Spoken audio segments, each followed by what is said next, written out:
Oi, queridos alunos, vamos começar o nosso curso de Raciocínio Lógico para a VUNESP. Esta é a aula número 1 de Raciocínio Lógico. Veja a imagem na sua tela. O primeiro conceito de lógica para concurso público que a gente precisa saber é o conceito de proposição. Esse conceito surge no assunto chamado estruturas lógicas. Então, quando o cara fala estruturas lógicas, você sabe que vai começar com a lógica proposicional e começando pelo conceito de proposição. O que é uma proposição? Veja aí. Uma proposição ou uma sentença é todo o conjunto de palavras ou símbolos que exprimem um pensamento de sentido completo.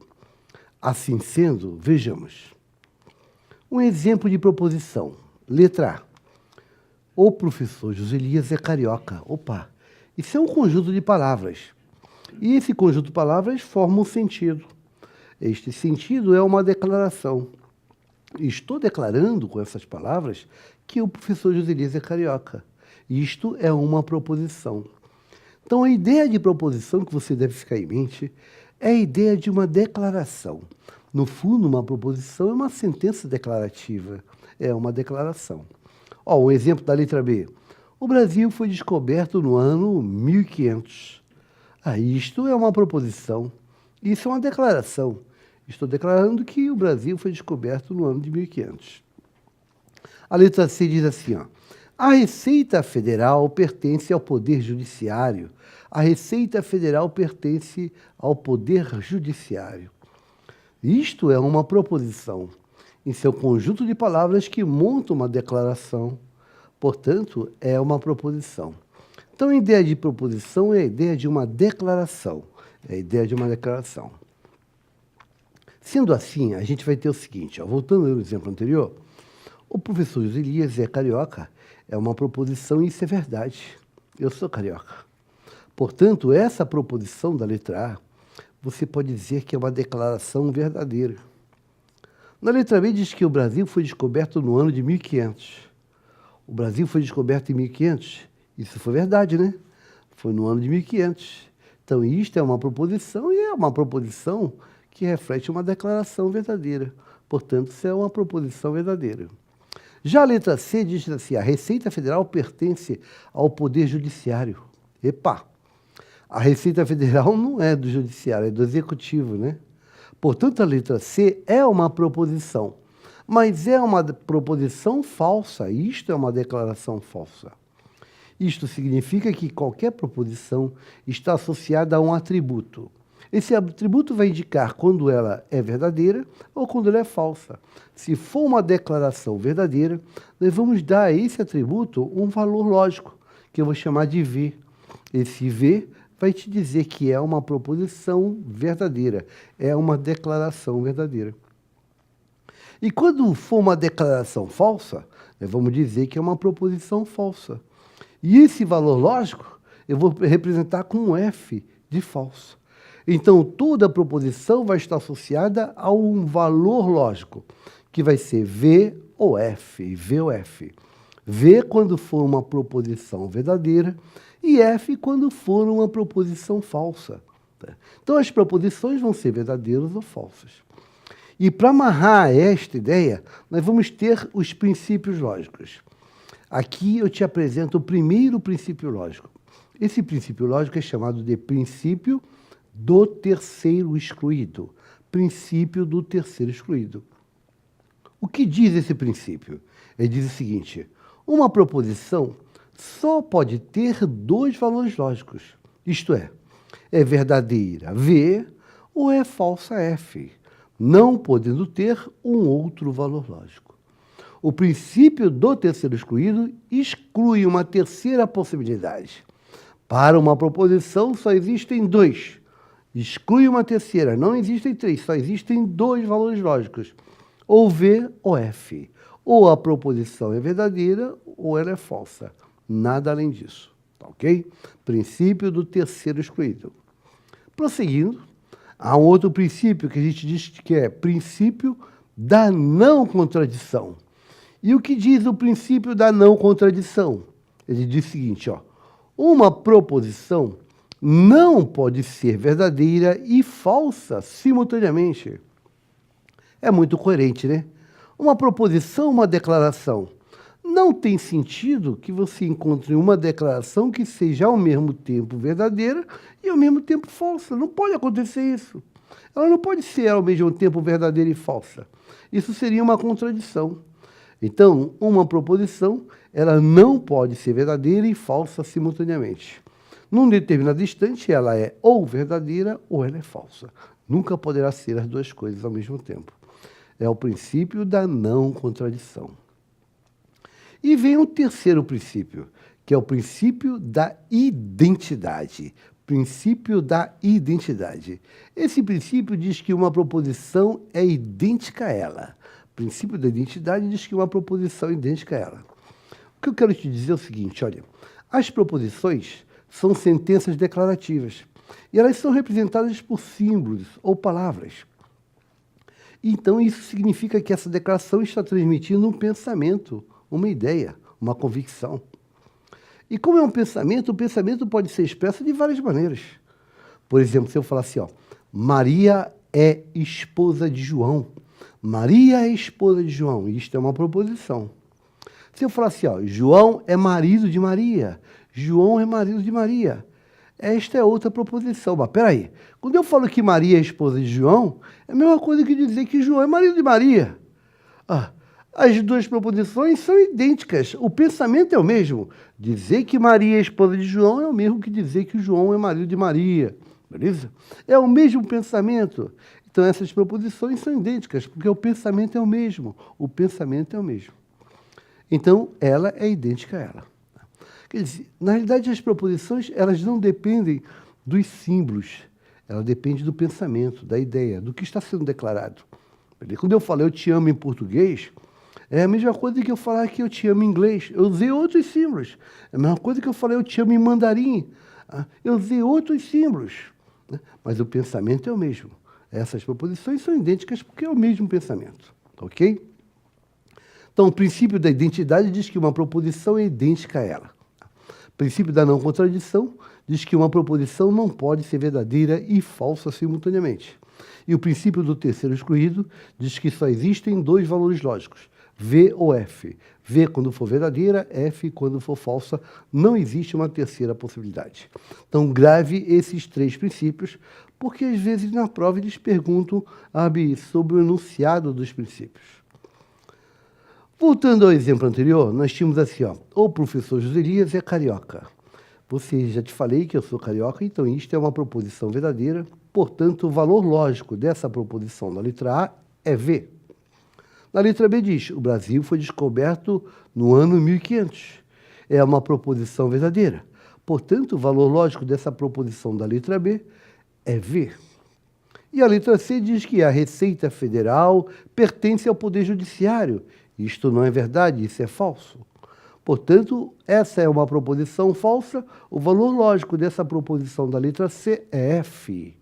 Então, F de falsa. Prosseguindo. Já que uma proposição, para que uma sentença seja uma proposição, ela tem que satisfazer os três princípios. Se por acaso ela não satisfaz algum deles, ela não será proposição. Aí temos assim a frase, boa sorte, ponto de exclamação.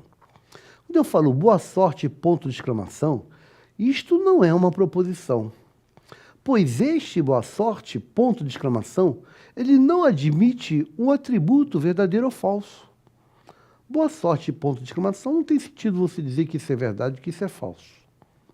Portanto, isso não será proposição. Sendo assim, algumas sentenças não podem ser proposições. Agora, vamos ver quais são as sentenças que não podem ser proposições. Então, não são proposições. Veja aí, ó. As sentenças exclamativas. As sentenças exclamativas não são proposições. Se for uma sentença exclamativa, não é proposição. Por exemplo, ó, ponto de exclamação. Isto não é uma proposição, não estou declarando nada ali. Caramba, ponto de exclamação. Isto não é proposição. Nada está sendo declarado ali. É mais ou menos assim. Acabou com um ponto de exclamação, não é proposição. Beleza? Sentenças exclamativas não são proposições.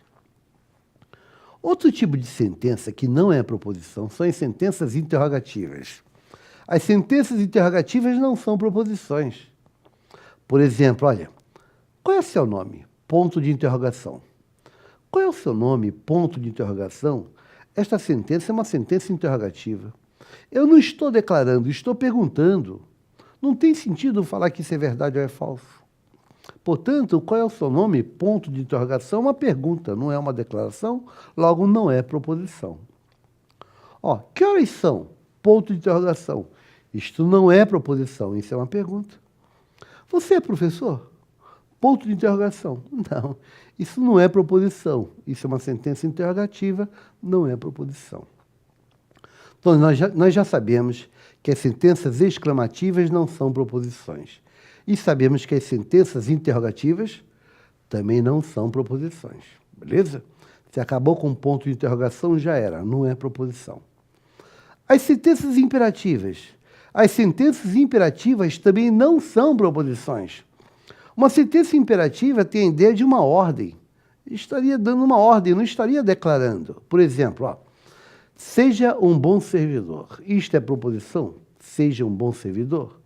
Não, isto não é proposição. Isto não é uma declaração. Isso é uma ordem. Estou dando uma ordem. Seja um bom servidor, seja um bom marido, seja um bom filho. Isso não é uma declaração. Então, sentenças imperativas não são proposições. Ó, digite a sua senha. Digite a sua senha é uma sentença imperativa. Não estou declarando, estou dando uma ordem. Digite a sua senha. Isso é uma ordem. Isso é uma sentença imperativa, não é proposição. Então, já sabemos que sentenças exclamativas não são proposições, sentenças interrogativas não são proposições, sentenças imperativas não são proposições, e agora vamos ver os paradoxos. Um paradoxo não é uma proposição. Ora, um paradoxo é uma situação absurda. É uma situação que não existe no nosso mundo. É um pensamento totalmente absurdo. Um paradoxo é uma baita de uma contradição na cabeça da pessoa. Os paradoxos não são proposições. Por exemplo, quando eu falo assim, ó, ao entrar no elevador, verifique se o mesmo encontra-se parado no andar. Então, às vezes tem uma plaquinha. Ao entrar no elevador, verifique se o mesmo encontra-se parado no andar. Cara, se ele não tivesse parado no andar, não tinha conseguido entrar. Não é? Isso é um paradoxo, isso é um pensamento absurdo. Então, é uma sentença que não tem sentido. Geralmente, o paradoxo produz looping.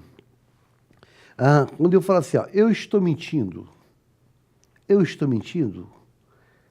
tem sentido essa sentença? Isso é uma proposição? Eu estou mentindo é um paradoxo. Não tem sentido. Ó. Se eu estou mentindo for verdade, para que isso seja verdade, eu teria que estar mentindo. Então, isso teria que ser mentira. Se for verdade, teria que ser mentira. Isso não pode acontecer. Não pode acontecer isso. Não pode ser verdade e mentira ao mesmo tempo. Mas se eu estou mentindo é falso, como eu estou dizendo que eu estou mentindo, isso é falso, eu estou mentindo. Então, isso é verdade. Então, se isso é falso, é verdade. Não pode ser falso e verdade ao mesmo tempo. Eu estou mentindo é um paradoxo. Não deve ser levado em consideração. Olha um exemplo de um paradoxo. Esta sentença é falsa. Essa sentença é falsa, isto é uma proposição? Esta sentença é falsa, é uma proposição? Não. Isso é um paradoxo. Vou te mostrar que isso não admite aqueles princípios. Esta sentença é falsa, não satisfaz os princípios lógicos. Veja comigo, ó. Esta sentença é falsa.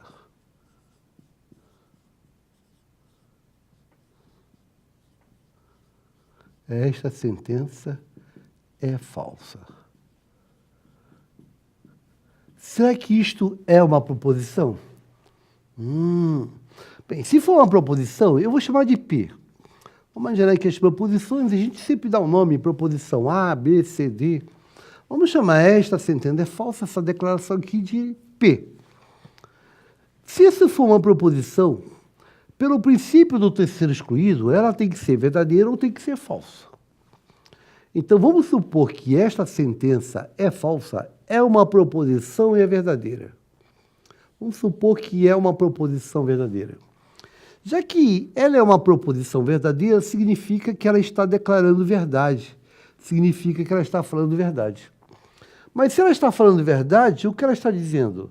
Ela está dizendo que ela é falsa. Para que isso seja verdade, ela teria que ser o quê? Teria que ser falsa. Para que seja verdade, ela tem que ser falsa. Isso quer dizer que se ela for verdadeira, então ela vai ser falsa.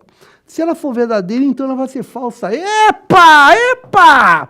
Uma proposição não pode ser verdadeira e falsa ao mesmo tempo.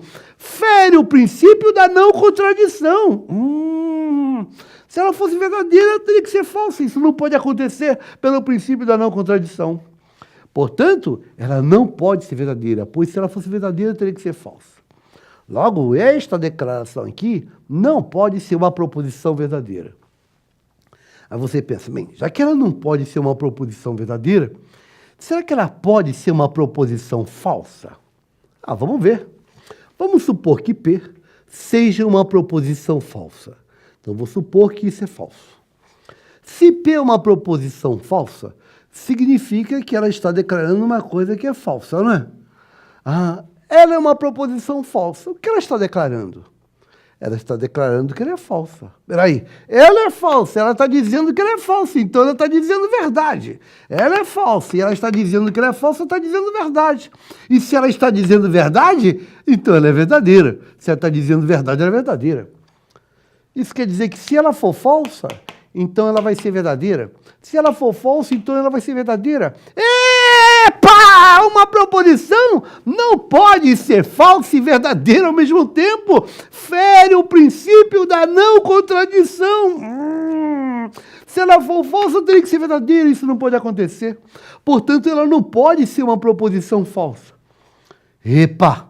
Esta sentença não pode ser uma proposição verdadeira e não pode ser uma proposição falsa. Então, pelo princípio do terceiro excluído, diz que as proposições são verdadeiras e são falsas. Ela não pode ser nenhuma das duas coisas, então ela não é uma proposição. Portanto, isto aqui não é proposição. Ela fere os princípios lógicos. Isto não é proposição.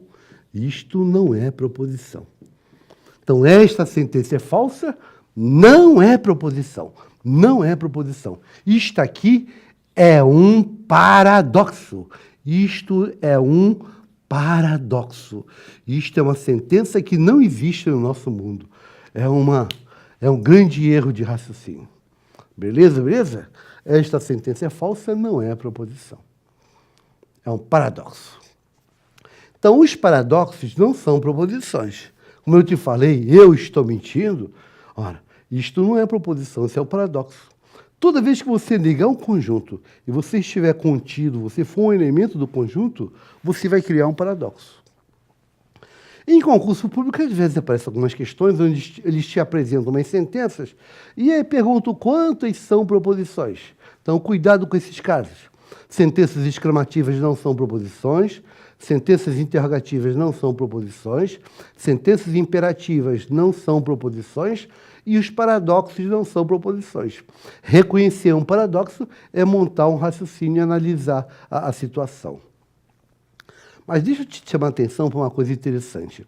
Há um paradoxo muito famoso. Eu acho que é o paradoxo mais popular no mundo.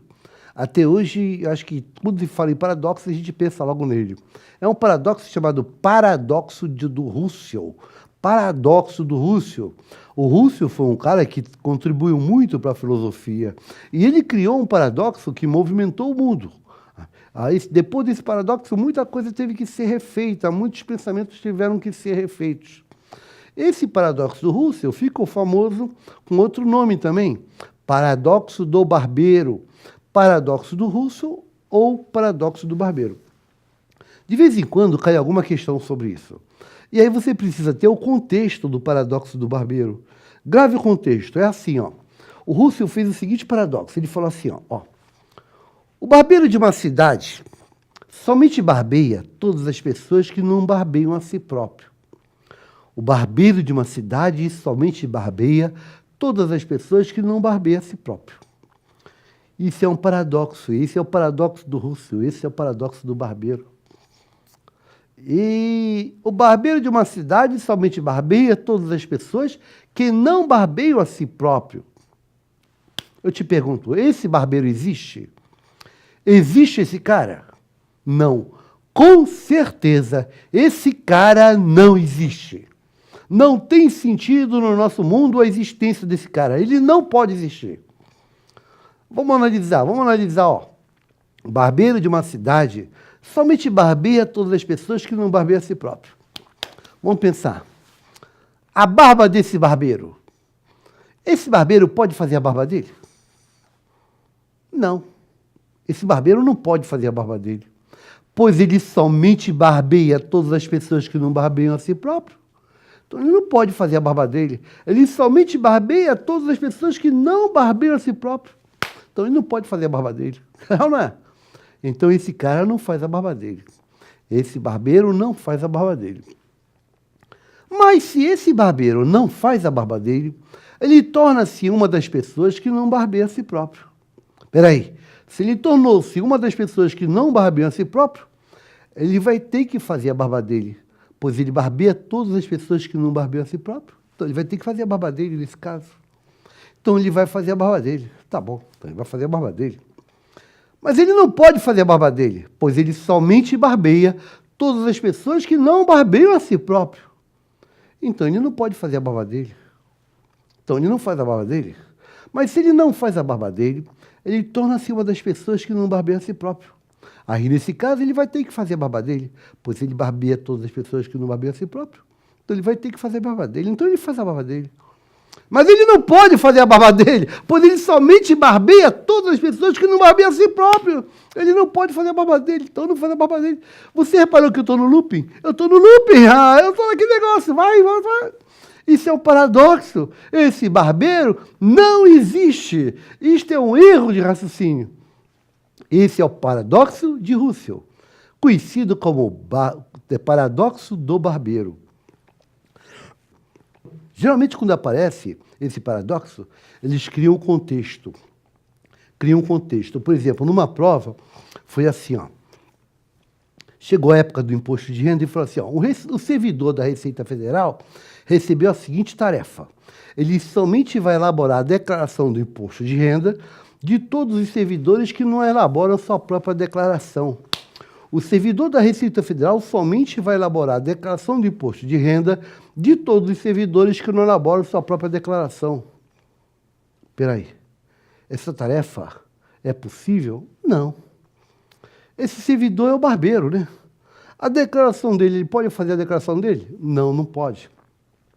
Ele somente vai elaborar a declaração do imposto de renda de todos os servidores que não elaboram sua própria declaração. Então ele não pode fazer a dele.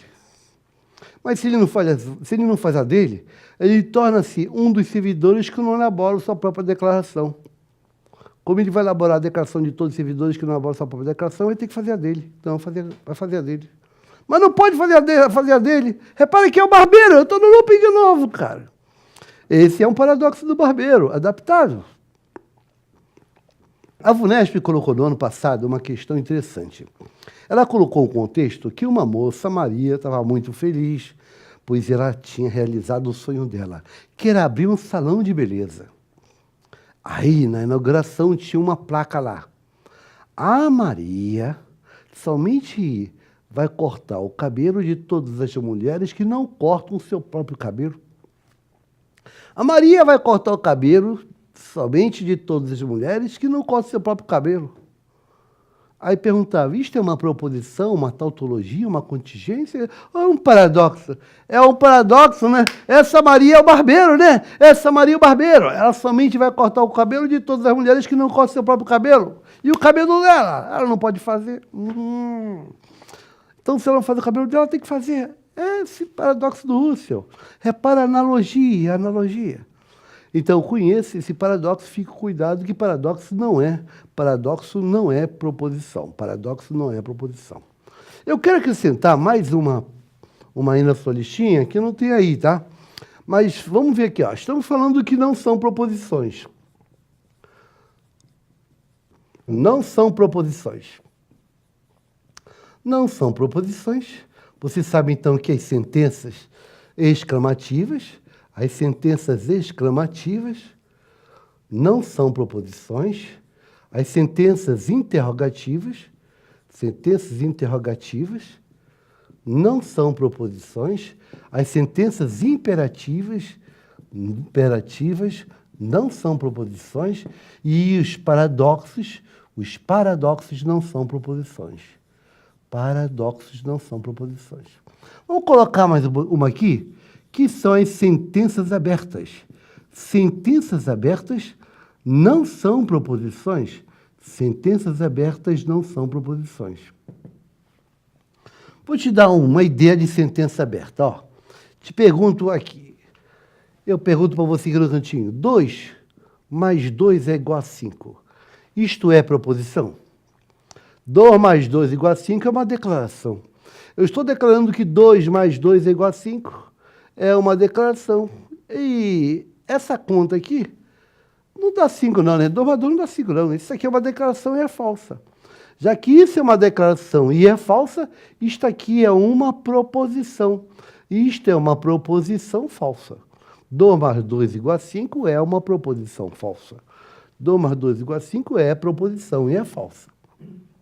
Mas sentenças abertas, por exemplo, se você pensar assim, ó, x mais y é igual a 5, isto é proposição? Bem, não é proposição, é quase uma proposição, por quê? Eu pergunto, quem é o x? Não sei. Quem é o y? Não sei. Se você não sabe quem é o x, não sabe quem é o y, você não consegue atribuir um valor lógico para isso. E se você não consegue atribuir um valor lógico para isso, você nunca vai saber se isso é verdade ou se é falso. Então, isso não é uma proposição, é quase uma proposição, mas não é uma proposição. Isso aqui é uma sentença aberta. Se você tiver aqui, ó, x mais 3 é igual a 5, isto é proposição? Bem, se o x for 2, aí vai ser uma proposição verdadeira. Se o x for diferente de 2, vai ser uma proposição falsa. Mas eu não sei quem é o x. Então, eu não sei se isso aqui é verdade ou isso é falso. Não sei o valor de x. Se você não consegue atribuir o valor lógico para isso, não é proposição, é uma sentença aberta, ou também chamada de quase proposição. As sentenças abertas não são proposições. Por exemplo, se eu falar assim, ele foi um bom jogador de futebol. Ele foi um bom jogador de futebol. Ele foi um bom jogador de futebol. Isto aqui é uma proposição. Ele foi um bom jogador de futebol. Ele quem? Ele quem? O Joselias? O Nelson? O Temer? O Romário? Eu não sei quem é ele. Eu não sei de quem você está falando, cara. Se eu não sei quem é esse aqui, eu não consigo dizer se isso é verdade ou isso é falso.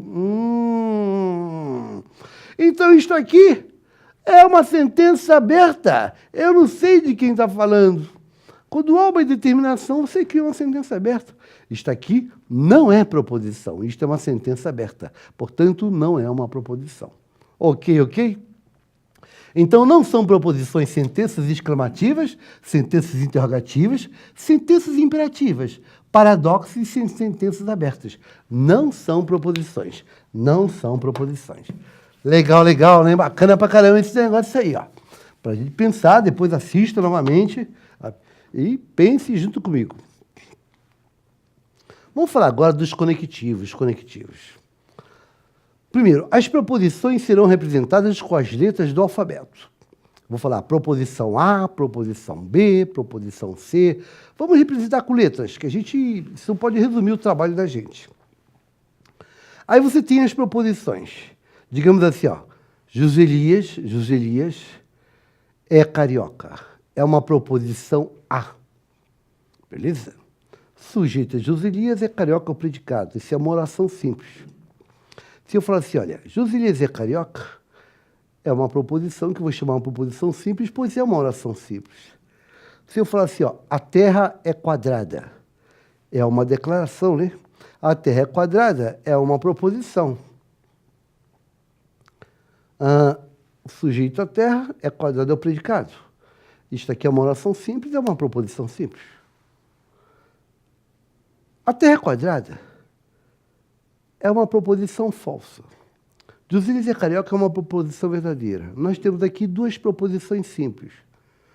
Se eu falar agora, a Terra é quadrada e Joselias é carioca, eu peguei essas duas proposições distintas e liguei. Liguei com o e. Esse e ligou as duas proposições, criando uma nova proposição, que eu chamo de proposição composta. Então, eu posso criar proposições compostas ligando proposições simples com e. Eu posso criar também com ou. Joselias é carioca ou a Terra é quadrada. Eu criei uma nova proposição ligando as duas com ou. Eu posso criar uma condição, ó. Se Joselias é carioca, então a Terra é quadrada. Olha o se então. Eu criei uma nova proposição, criando uma proposição composta com se então, com uma condicional. E isso que eu quero te dizer, as proposições simples, às vezes a gente chama de átomos, combinam-se com outras ou são modificadas através de operadores que a gente chama de conectivos, gerando novas sentenças chamadas de proposições compostas. Então eu combino ou ligo essas proposições simples, criando proposições compostas. E essas combinações são feitas com ligações.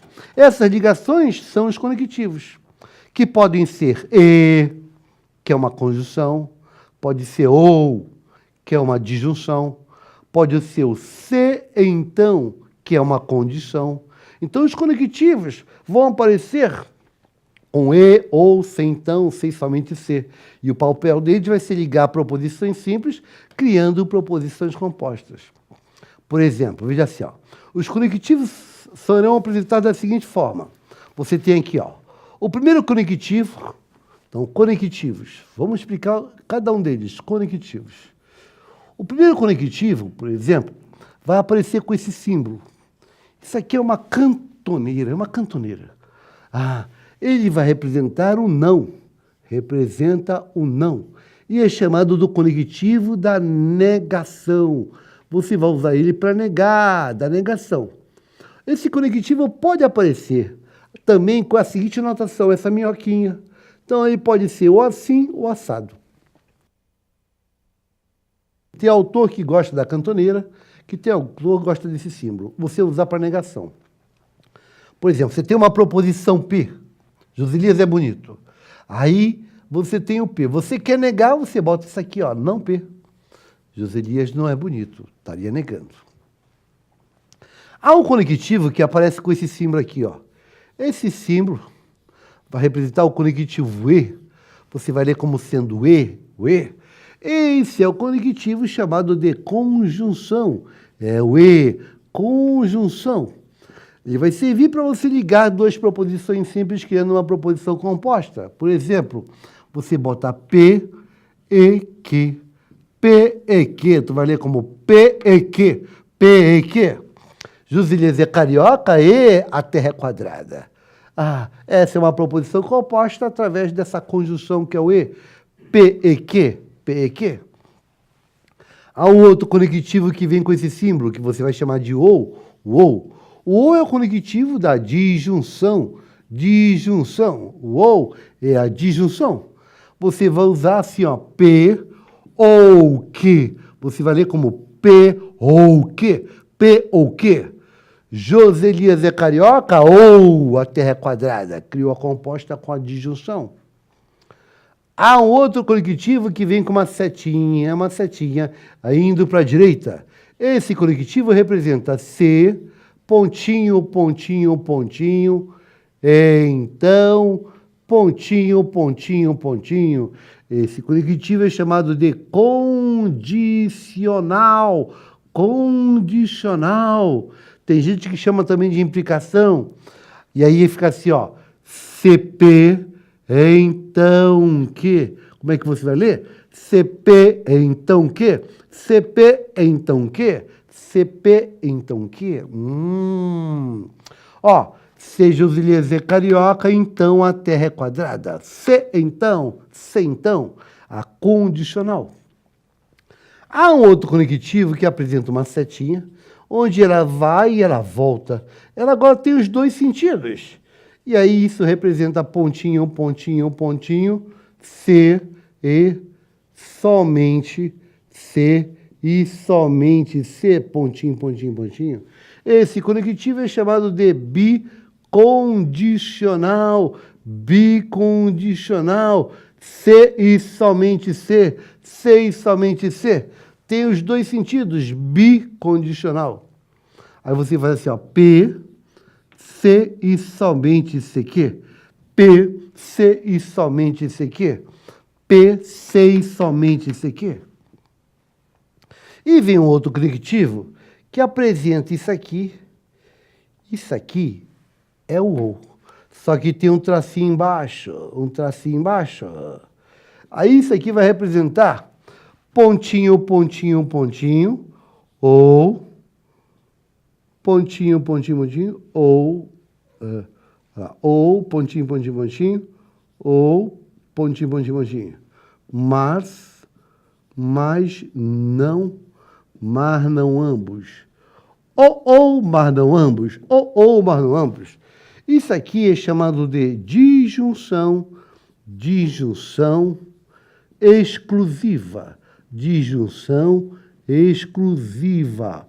Ou, mas não ambos. Ou, mas não ambos. Disjunção exclusiva, olha assim, ó.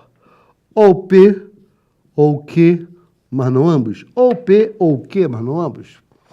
Qual a diferença da disjunção, que é o ou, da disjunção exclusiva, que é o ou, mas não ambos? Quando você fala assim, ó, eu quero café ou leite, você admite que só tenha café, você admite que só tenha leite, mas você admite também que tem os dois. É a união de todo mundo. Aqui está incluído os dois também. Eu posso te dar só café, só leite, mas posso te dar café com leite. Mas se você não quiser os dois juntos, não quero café e leite simultaneamente. Eu quero só leite ou só café. Aí tu vai falar ou café ou leite, ou café ou leite, mas não ambos. Ou, mas não ambos. Ou, mas não. Você tira a possibilidade dos dois. Esses são os nossos conectivos. Esses são os nossos conectivos. Então, esse aqui é o não, pode ser assim assado. Isso aqui é o e, que é a conjunção. O não chama negação. O e é conjunção. O ou é disjunção.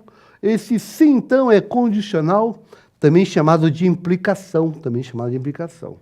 E esse aqui é o bicondicional, que é o se e somente se, bicondicional. E esse aqui é disjunção exclusiva, também chamado de ou exclusivo. Ou, mas não ambos. Ou, mas não ambos. Esses conectivos vão aparecer na nossa prova. E aí você vai precisar lembrar deles e acostumar a escrever as expressões através dos conectivos. Para isso, veja agora esse exemplo. Exemplo.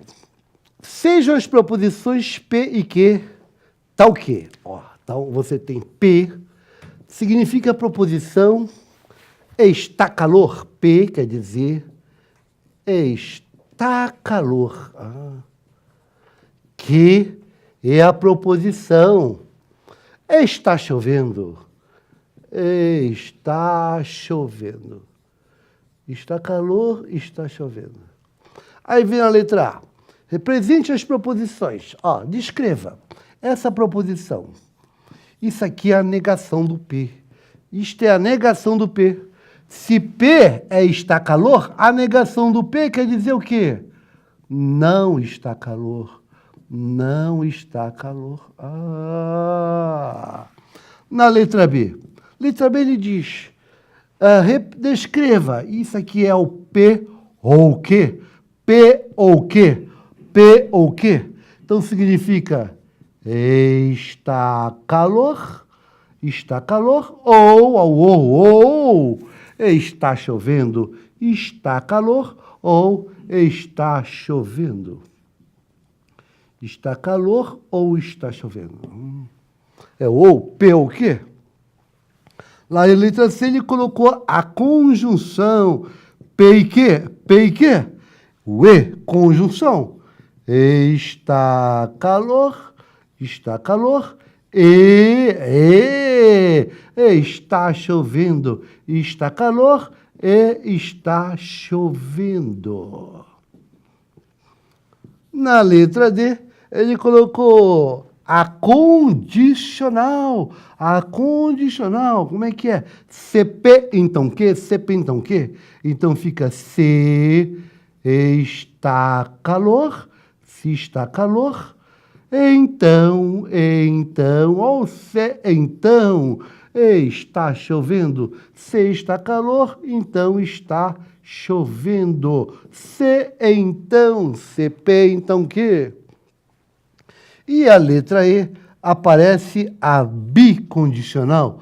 Bicondicional, que é P sem somente CQ. P sem somente CQ. Que significa o P está calor, sem somente C. C e somente C e somente C. Está chovendo. Está calor, sem somente C, está chovendo. Então, a negação de P. P está calor, a negação de P não está calor. P o quê? A disjunção. P o quê? Está calor ou está chovendo. Aqui é P e que, a conjunção. Está calor e está chovendo. E aqui é a condicional. CP, então que? Se está calor, então está chovendo. E aqui nós temos a bicondicional, se e somente se. P, se e somente se que? Está calor, se e somente se está chovendo. Está calor, se e somente se está chovendo. Esses são os nossos conectivos. Decore, né? Decore esses símbolos que a gente vai precisar, tá? Deles aí. É interessante que eu peço para você que também, olha, quando você pegar o material, já dê uma decoradinha na tabela verdade, que vai ser o próximo assunto. Mas, olha, te digo logo de cara, esse negócio precisa ser decorado. Tabela verdade precisa decorar, ok? Assim que começar a próxima aula, eu vou te dar a tabela verdade e logo de cara, decore, senão você vai tomar uma bomba lá na frente, tá ok? Decore a tabela verdade. Mas vamos deixar a tabela verdade para o nosso próximo encontro, ok? Eu desejo a todos uma boa sorte, bons estudos e até a próxima aula. Obrigado e até lá.